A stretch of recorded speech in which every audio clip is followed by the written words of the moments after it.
अभी तो असली मंजिल पाना बाकी है, अभी तो इरादों का इम्तिहान बाकी है, अभी तो तोली है मुट्ठी भर जमीन, अभी तो तोलना आसमान बाकी है। नमस्ते दोस्तों, जोहार, मैं निमित सर आप सभी का यूट्यूब चैनल में हार्दिक स्वागत करता हूं। क्लास 11th के स्टूडेंट्स की डिमांड को देखते हुए 28 फरवरी को होने वाले हिस्ट्री के एग्जाम के लिए top important 40 MCQ type question लेकर आए दोस्तों, जो आपके एग्जाम पॉइंट ऑफ व्यू से बहुत ही ज्यादा इंपॉर्टेंट है। तो जल्दी से इस वीडियो को लाइक करें, जमकर अपने सारे दोस्तों भी शेयर करें, और जो भी बच्चे अभी तक इस चैनल से नहीं जुड़े जल्द से चैनल को सब्सक्राइब कर ले ताकि आगे वीडियो नोटिफिकेशन सबसे पहले आप तक पहुंचे। तो चलिए दोस्तों, बिना देरी वीडियो को शुरू करते हैं। आज का पहला और इंपॉर्टेंट क्वेश्चन आप लोग देख सकते हैं दोस्तों, क्या पूछा गया है कि who is considered as the father of history, यानी इतिहास के पिता किन्हें कहा जाता है। इतिहास के स्टूडेंट है तो आपको इतिहास का जनक का नाम जानना जरूरी है। तो ई से इतिहास नहीं, हेरोडोटस क्या हो जाएगा, ऑप्शन जो 2 है वो करेक्ट आंसर है। हेरोडोटस जो है वो इतिहास के पिता है, जनक है। चलिए आगे बढ़ते हैं क्वेश्चन नंबर 2 की ओर। क्या पूछा गया क्वेश्चन नंबर 2 में कि मेसोपोटामिया किन दो नदियों के बीच स्थित था। ठीक है,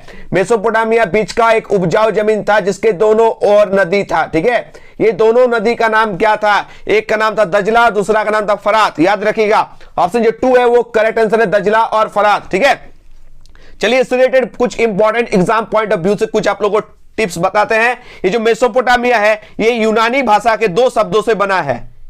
कौन से भाषा के, यूनानी भाषा के 2 शब्दों से बना है। ये मेसोपोटामिया का संधि विच्छेद करना है 2 शब्दों से, एक है मेसोस और एक है पोटेमोस। ठीक है, एक वर्ड है मेसोस जिसका अर्थ होता है मध्य, और दूसरा होता है पोटेमोस जिसका अर्थ होता है नदी, यानी दोनों शब्दों से मिलकर बना है मेसोपोटामिया। याद रखिएगा, इसलिए मेसोपोटामिया शब्द जो है दजला और फरात नदी के जो बीच की उपजाऊ जमीन है उसको इंगित करता है। याद रखिएगा, मेसोपोटामिया में ही शहरी जीवन की शुरुआत हुई थी। अगर क्वेश्चन पूछेगा कि शहरी जीवन की शुरुआत कहां हुई थी, मेसोपोटामिया में हुई थी। ठीक है, याद रखिएगा। चलिए आगे बढ़ते हैं लोग नेक्स्ट क्वेश्चन की ओर। क्वेश्चन नंबर 3 क्या पूछा गया क्वेश्चन नंबर 3 में, हजरत मोहम्मद साहब का जन्म कब हुआ था। तो हजरत मोहम्मद साहब का जन्म 570 ईस्वी में हुआ था। याद रखिएगा, कहां हुआ था, मक्का में प्रमुख कुरैश कबीले में हुआ था। और इनकी जो मृत्यु हुई थी ना वो 632 ईस्वी में हुई थी। कब हुई थी, 8 जून 632 में, 8 जून 632 में हुई थी। याद रखिएगा,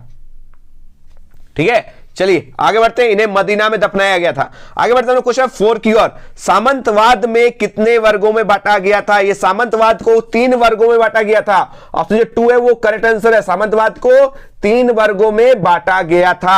आगे बढ़ते हैं लोग नेक्स्ट क्वेश्चन की ओर। क्वेश्चन 5, किसने ईसाई धर्म को रोम का राष्ट्र धर्म बनाया था। कंस्टेंटाइन, याद कर लीजिएगा, कंस्टेंटाइन जो है वो ईसाई धर्म को रोम का जो है राष्ट्रीय धर्म बनाया था। कौन, कंस्टेंटाइन, ऑप्शन 3 करेक्ट आंसर। आगे बढ़ते हम लोग नेक्स्ट क्वेश्चन की ओर। क्वेश्चन 6 बहुत ही इंपॉर्टेंट क्वेश्चन है कि मेसोपोटामिया सभ्यता की प्रथम ज्ञात लिपि, ठीक है, कौन सी थी। आप सही पता है, किलाक्षर लिपि या फिर किलाकार लिपि। तो किलाकार लिपि को ही हम लोग किलाक्षर लिपि कहते हैं। ऑप्शन जो 3 है वो करेक्ट आंसर है। चलिए आगे बढ़ते हैं हम लोग नेक्स्ट क्वेश्चन की ओर। क्वेश्चन नंबर 7 बहुत ही इंपॉर्टेंट क्वेश्चन है। लॉर्ड के घर को क्या कहा जाता था। तो लॉर्ड के घर को जो है मैनर कहा जाता था। ऑप्शन जो 2 है वो करेक्ट आंसर है, manner is the correct answer. चलिए आगे बढ़ते हैं लोग नेक्स्ट क्वेश्चन की ओर। क्वेश्चन नंबर 8 क्या पूछा गया, पैगंबर मोहम्मद का जो जन्म है वो कहां हुआ था। मैंने बताया था ना, कहां हुआ था, 570 ईस्वी में मक्का में प्रमुख जो है कुरैश कबीले में हुआ था। तो मक्का जो है वो करेक्ट आंसर है, ऑप्शन जो 1 है वो करेक्ट आंसर है। मदीना में दफनाया गया था। याद रखिएगा, पैगंबर मोहम्मद का जन्म मक्का में हुआ था, मदीना में उन्हें दफनाया गया था। उनकी मृत्यु 8 जून 632 में, कब हुआ था, 8 जून 632 में हुआ था, और उन्हें मदीना में दफनाया गया था। लेकिन जन्म जो है कब हुआ था, 570 ईस्वी में मक्का में हुआ था। आगे बढ़ेंगे हम लोग नेक्स्ट क्वेश्चन की ओर। क्वेश्चन नंबर 9 क्या पूछा गया, उरनगर, बहुत इंपॉर्टेंट है। उरनगर कहां था, तो आप सही पता, ऑप्शन जो 2 है वो करेक्ट आंसर है, दक्षिणी मेसोपोटामिया। क्या हो जाएगा, दक्षिणी मेसोपोटामिया में उनका जो है उरनगर कहां था, दक्षिणी मेसोपोटामिया में। आगे बढ़ते हैं लोग क्वेश्चन नंबर 10 की ओर। क्या पूछा गया क्वेश्चन नंबर 10 में, मेसोपोटामिया शब्द की उत्पत्ति किससे हुई है। तो मैंने बताया था फर्स्ट में ही कि मेसोपोटामिया शब्द की उत्पत्ति यूनानी भाषा से हुई है। कौन से भाषा से हुई है, यूनानी भाषा के 2 शब्दों से मिलकर बना है, मेसोस और पोटेमोस से। मेसोस का अर्थ होता है मध्य, पोटेमोस का अर्थ होता है, याद रखिएगा क्या, नदी, यानी दजला फरात 2 नदियों के बीच में जो उपजाऊ जमीन था वही मेसोपोटामिया की सभ्यता थी। ठीक है, अभी जो मेसोपोटामिया है वो इराक गणराज्य का हिस्सा है। किसका है, इराक गणराज्य का वो हिस्सा है। शहरी जीवन की शुरुआत मेसोपोटामिया में हुई थी। ठीक है, चलिए आगे बढ़ते हैं लोग नेक्स्ट क्वेश्चन की ओर। क्वेश्चन 11, पहला खलीफा कौन थे? याद कर लीजिएगा, पहला और अंतिम दोनों खलीफा को देखकर जाना है। तो पहला खलीफा कौन था? अबू बकर, ठीक है, पहला अबू बकर, और अंतिम खलीफा कौन था? अली, जो पैगंबर मोहम्मद साहब का दामाद था, ठीक है। तो यहां पर पहला पूछा है तो अबू बकर टिक कीजिएगा, अंतिम पूछेगा तो अली को टिक करके आइएगा, ठीक है। चलिए आगे बढ़ते हैं नेक्स्ट क्वेश्चन की ओर। क्वेश्चन नंबर 12, मध्यकालीन यूरोपीय समाज में पादरी जो है किस वर्ग के अंतर्गत आते थे? तो पादरी जो है, ठीक है, पौ से पादरी, पौ से प्रथम, ऑप्शन 1 जो है वो करेक्ट आंसर है। आगे बढ़ते हैं क्वेश्चन 13 की ओर। क्या है क्वेश्चन 13 में? रेनेसा शब्द जो है वो किस भाषा से लिया गया है? वो फ्रेंच से लिया गया है, फ्रेंच लैंग्वेज से, यानी फ्रांसीसी भाषा से लिया गया है रेनेसा, ठीक है। आगे बढ़ते हैं हम लोग क्वेश्चन 14 की ओर। बहुत ही इंपॉर्टेंट क्वेश्चन है, ठीक है। किसे धातु कर्म में क्रांति लाने का श्रेय दिया जाता है? किसे? अब्राहम डर्बी को, ऑप्शन जो 3 है वो करेक्ट आंसर है। किसे धातु कर्म में क्रांति लाने का श्रेय है? Abraham Darby. चलिए आगे बढ़ते हैं हम लोग क्वेश्चन नंबर 15 की ओर। क्या पूछा गया क्वेश्चन 15 में? तुर्कों ने किस वर्ष कुस्तुनतुनिया पर विजय प्राप्त की थी? 1453 में, ऑप्शन 3 जो है वो करेक्ट आंसर है, 1453 में, ठीक है, कर लीजिएगा। आगे बढ़ते हैं हम लोग क्वेश्चन नंबर 16 की ओर। क्या पूछा गया क्वेश्चन 16 में? देखिए क्वेश्चन नंबर 16 में पूछा गया है कि चीन में गणतंत्र की स्थापना किसने की थी? तो चीन में जो है गणतंत्र की स्थापना सन यात सेन, डॉक्टर सन यात सेन, ऑप्शन जो डी है 4 है वो करेक्ट आंसर है। आगे बढ़ते हैं हम लोग क्वेश्चन नंबर 17 की ओर, ठीक है। देखिए क्या पूछा गया? भिक्षु का जीवन अपनाने वाली स्त्री को क्या कहा जाता था? नन कहा जाता था, ठीक है, नन, ऑप्शन जो 1 है वो करेक्ट आंसर है। आगे बढ़ते हैं हम लोग क्वेश्चन 18 की ओर। ये सारे क्वेश्चंस करके जाना है। पृथ्वी अपनी धुरी पर घूमती है, यह सिद्धांत किसने प्रतिपादित किया था? तो आप सही पता है, कोपरनिकस। कौन हो जाएगा? ऑप्शन जो 1 है वो करेक्ट आंसर है। चलिए आगे बढ़ते हैं हम लोग क्वेश्चन नंबर 20 की ओर। एम्फोरा क्या है? What is amphora? एम्फोरा जो है एक मटका है। क्या है? मटका, यानी पॉट। क्या है? POT, पॉट, पॉट यानी मटका, ठीक है। चलिए आगे बढ़ते हैं नेक्स्ट क्वेश्चन की ओर। क्वेश्चन नंबर 20, विश्व प्रसिद्ध चित्र मोनालिसा किस चित्रकार की प्रमुख रचना है? मोनालिसा कौन बनाया था? यह चित्र आप सही पता है, लियोनार्डो दा विंची, ठीक है। ये द लास्ट सपर यानी अंतिम भोज का भी चित्र बनाया था, याद कर लीजिएगा। आगे बढ़ते हैं लोग नेक्स्ट क्वेश्चन की ओर, ठीक है। और एक बुक आता है डिवाइन कॉमेडी, उसको कौन लिखा है? दाते। कौन लिखा है? दाते।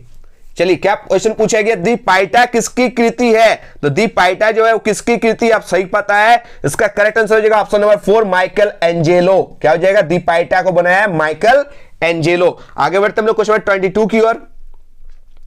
क्या है क्वेश्चन? धर्म सुधार आंदोलन के प्रमुख नेता कौन थे? तो मार्टिन लूथर। क्या? मार्टिन लूथर जो है धर्म सुधार आंदोलन के प्रमुख नेता का नाम था मार्टिन लूथर, याद कर लीजिएगा। आगे बढ़ते हैं नेक्स्ट क्वेश्चन की ओर। क्वेश्चन नंबर 23, विश्व में, ठीक है, अरावेक समुदाय की जनजाति कहां रहती थी? तो आप सही पता है, कैरेबियन द्वीप समूह, याद कर लीजिएगा। कहां रहती थी ये अरावेक समुदाय की जनजाति? ये कैरेबियन द्वीप समूह में, ऑप्शन जो 2 है वो करेक्ट आंसर है। आगे बढ़ते हैं हम लोग क्वेश्चन नंबर 24 की ओर। औद्योगिक क्रांति किस देश से आरंभ हुई? औद्योगिक क्रांति सारा डिटेल में कर लीजिएगा, कौन सी सदी में हुई थी, यहां से क्वेश्चन पूछे जाते हैं। तो यहां जो क्वेश्चन पूछा गया किस देश से आरंभ हुआ था? इंग्लैंड। क्या? इंग्लैंड, याद कर लीजिएगा, ऑप्शन नंबर 2। आगे बढ़ते हैं क्वेश्चन 25 की ओर। चीनी क्रांति जो है वो कब हुई थी? 1911 में हुई थी चीनी क्रांति, देख लीजिएगा 1911 में, ऑप्शन जो 3 है वो करेक्ट आंसर है। आगे बढ़ते हैं क्वेश्चन 28। क्या पूछा गया? ऑस्ट्रेलिया दिवस कब मनाया जाता है? ऑस्ट्रेलिया दिवस जो है कब मनाया जाता है? When is Australia day celebrated? याद रखिएगा, जब हम लोग का संविधान लागू हुआ था 26 जनवरी, ठीक है। इन लोग का भी ऑप्शन जो 1 है 26 जनवरी को, ठीक है। चलिए आगे बढ़ते हैं हम लोग। ऑस्ट्रेलिया दिवस 26 जनवरी को मनाया जाता है, कर लीजिएगा। आगे बढ़ते हैं हम लोग क्वेश्चन 27 की ओर। टोक्यो का पुराना नाम क्या था? तो टोक्यो का पुराना नाम था एदो। क्या नाम था? एदो जो है वो टोक्यो का पुराना नाम था। आगे बढ़ते हैं हम लोग क्वेश्चन 28 की ओर। सर्वप्रथम राष्ट्रीय बैंक की स्थापना कहां हुई थी? ये भी इंग्लैंड में हुई थी। कहां हुई थी? इंग्लैंड में, याद कर लीजिएगा। इसका करेक्ट आंसर हो जाएगा इंग्लैंड में, option 2 is the correct answer. आगे बढ़ते हैं हम लोग क्वेश्चन 29 की ओर। मंगोलिया का राष्ट्र नायक किसे कहा जाता है? किन्हें कहा जाता है मंगोलिया का राष्ट्र नायक?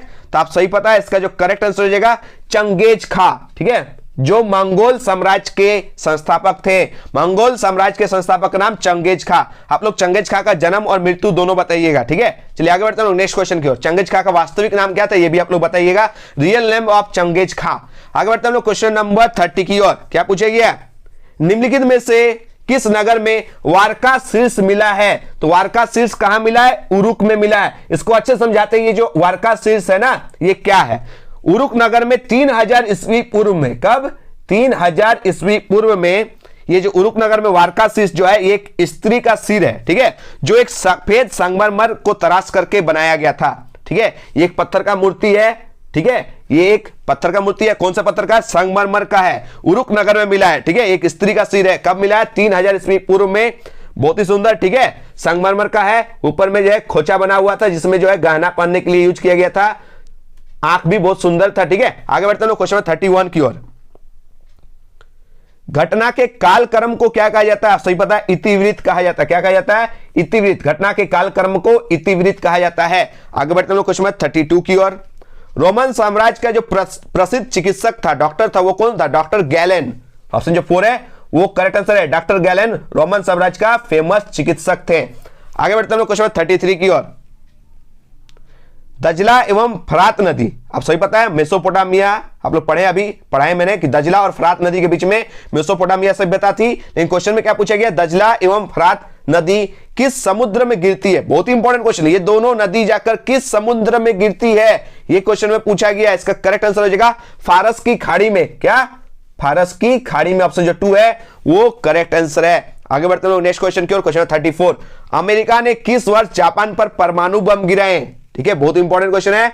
तो अमेरिका ने किस वर्ष? तो आप सही पता, अगस्त 1945 में, ठीक है, अगस्त 1945 में अमेरिका के 2 शहरों पर, हिरोशिमा और नागासाकी पर परमाणु बम गिराए थे। Clear? Option 4 is the correct answer. आगे बढ़ते हैं नेक्स्ट क्वेश्चन की ओर। क्वेश्चन 35 बहुत ही इंपॉर्टेंट क्वेश्चन है। टेलीस्कोप का इन्वेंटेड कौन किया था? यानी दूरबीन का आविष्कार किसने किया था? आप सही पता है, दूरबीन का आविष्कार किसने किया था? गैलीलियो ने। ठीक है, ऑप्शन जो 3 है वो करेक्ट आंसर हो जाएगा। ठीक है, गैलीलियो जो है वो दूरबीन का आविष्कार किया था। ठीक है, ऑप्शन जो 3 है वो करेक्ट आंसर है। चलिए आगे बढ़ते हैं लोग नेक्स्ट क्वेश्चन की ओर। क्या है नेक्स्ट क्वेश्चन 36 में? जिस काल की कुछ लिखित जानकारी नहीं है, ठीक है, वैसा काल जहां पर लिखित जानकारी का अभाव है, लिखित जानकारी नहीं है, उसे कौन सा काल कहते हैं? उसे कहते हैं प्रागैतिहासिक काल। ऑप्शन जो 1 है वो करेक्ट आंसर है। आगे बढ़ते हैं लोग नेक्स्ट क्वेश्चन की ओर। क्वेश्चन 37। मानव के उद्विकास से संबंधित सिद्धांत का प्रतिपादन किसने किया था? तो चार्ल्स डार्विन। क्या हो जाएगा इसका करेक्ट आंसर? Charles Darwin. आप सही पता है, इनका एक फेमस बुक है on the origin of species. Book का नाम क्या है? On the origin of species. Book में जो है वो बताए मानव के उद्विकास के बारे में। ये बुक कब पब्लिश हुई थी? 24 नवंबर 1859 को। क्लियर? कौन सा book? On the origin of species. आगे बढ़ते हैं लोग नेक्स्ट क्वेश्चन की ओर। क्वेश्चन 38 बहुत ही इंपॉर्टेंट क्वेश्चन है। सोसाइटी ऑफ जीसस की स्थापना किसने की? तो सोसाइटी ऑफ जीसस नाम से आपको पता चल रहा है जीसस यानी क्रिश्चियन से रिलेटेड होगा, तो कोई संत ही जो है इसकी स्थापना करेंगे। तो देख सकते हैं संत का नाम क्या है? Option number 3। ऑप्शन 3 आप लोग देख सकते हैं, संत इग्नासियस लॉयला। ठीक है, ऑप्शन जो 3 है वो करेक्ट आंसर है। आगे बढ़ते हैं लोग क्वेश्चन 39 की ओर। क्या पूछा गया क्वेश्चन 39 में कि किस देश का नाम जो एक पेड़ के नाम पर पड़ा है? तो याद रखिएगा ब्राजील वुड के नाम पर ब्राजील देश का नाम पड़ा है। ऑप्शन जो 2 है वो करेक्ट आंसर है। ब्राजील वुड के नाम पर ब्राजील देश का नाम पड़ा है। आज का लास्ट और अंतिम क्वेश्चन आप लोग देख सकते हैं कि इस्लाम में हिजरी किस घटना को कहा जाता है? तो याद रखिएगा ऑप्शन जो 4 है वो करेक्ट आंसर है। Option 4 is the correct answer. पैगंबर मोहम्मद के मक्का से जो मदीना की यात्रा है ना, उसे कहा जाता है हिजरी। ठीक है, बस आप लोग जो है जमकर इस वीडियो को लाइक कीजिए, शेयर कीजिए अपने सारे दोस्तों के बीच, क्योंकि यूट्यूब में जो है बहुत सारा प्रॉब्लम हो रहा है, नोटिफिकेशन नहीं जा रहा है, वीडियो अपलोड कर रहे वो शो नहीं हो रहा है, तो यूट्यूब से थोड़ा सा प्रॉब्लम हुआ है। ठीक है, नहीं तो आज मैं जो है आप लोग को लगातार जो है वीडियो अपलोड करता है, लेकिन यूट्यूब जो है वो एक भी वीडियो जो है बहुत सारा वीडियो मैंने बनाया था वो शो नहीं हुआ। ठीक है, यूट्यूब में कुछ टेक्निकल प्रॉब्लम है। ठीक है, तो आप लोग एक काम कीजिए, हमारे व्हाट्सएप ग्रुप में ज्वाइन हो जाइए, टेलीग्राम में ज्वाइन हो जाइए, या फिर मेरा इंस्टाग्राम आईडी है अनिमेश सर, वहां फॉलो हो जाइए। ठीक है, ताकि मैं आप लोगों को भेज सकूं। ठीक है, अनिमेश सर, ठीक है, यहां पर आप फॉलो कर लीजिएगा। ठीक है, तो आज बहुत सारा जो है, आज बहुत ज्यादा जरूरत था मेरा आप लोगों का, लेकिन क्या कर सकते हैं, यूट्यूब में टेक्निकल प्रॉब्लम आ गया, जिसकी वजह से वीडियो में बहुत प्रॉब्लम हो रहा है। चैनल तो एकदम चल ही नहीं रहा था, वीडियो अपलोड कर रहे थे, शो नहीं हो रहा था। ठीक है, कोई बात नहीं, ठीक है, मन मत हारना। ठीक है, एकदम बेस्ट देना है। ठीक है, चलिए आगे मिलते हैं हम लोग नए वीडियो के साथ। धन्यवाद, जय हिंद, वंदे मातरम।